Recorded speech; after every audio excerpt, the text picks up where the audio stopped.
Salut à tous. Aujourd'hui, on plonge dans un sujet qui nous concerne tous. La transformation massive du paysage commercial français. Et croyez-moi, ce qu'on observe est assez inquiétant. Imaginez un instant. Camaïeu, Koukaï, Burton. Ces enseignes qui ont marqué notre quotidien ont déjà disparu. Et maintenant, c'est au tour de Zara de fermer plusieurs magasins en France. Saint-Nazaire, Valence, Angoulême. Ces villes perdent leurs boutiques emblématiques. Mais ce n'est pas tout. C&A, cette marque que nous connaissons tous, va fermer 24 magasins et 57 corners. Plus de 300 emplois sont menacés. Et le secteur de la déco. Casa est en redressement judiciaire, mettant en péril 143 magasins et 600 emplois. Même Jiffy, le roi du discount, commence à vaciller. La grande distribution n'est pas épargnée non plus. Intermarché prévoit de fermer une trentaine d'anciens magasins Casino. Auchan repense complètement son modèle et se sépare de 21 magasins. C'est un véritable séisme commercial. Lors du premier semestre 2025, près de 35 000 entreprises étaient en défaillance.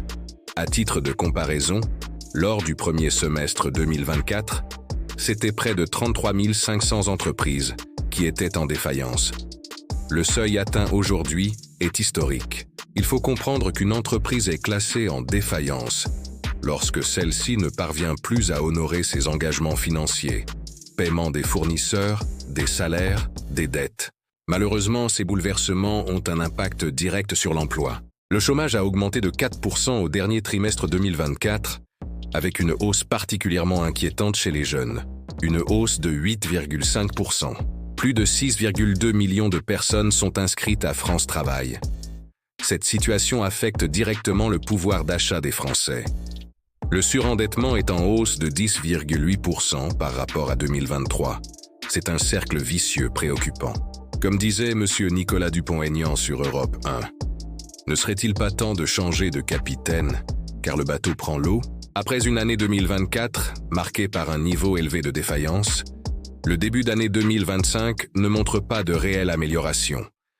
Augmentation de 4,4% du nombre de procédures. Le cabinet d'études Altars, dans son étude de 2025, ajoute également que, depuis maintenant 2 trimestres, le nombre de défaillances sur 12 mois glissés se stabilise autour de 68 000. Si cette vidéo vous a plu, n'hésitez pas à vous abonner à la chaîne pour suivre l'actualité économique, politique et sociale, décryptée simplement. On se retrouve très vite pour un nouveau sujet. Prenez soin de vous.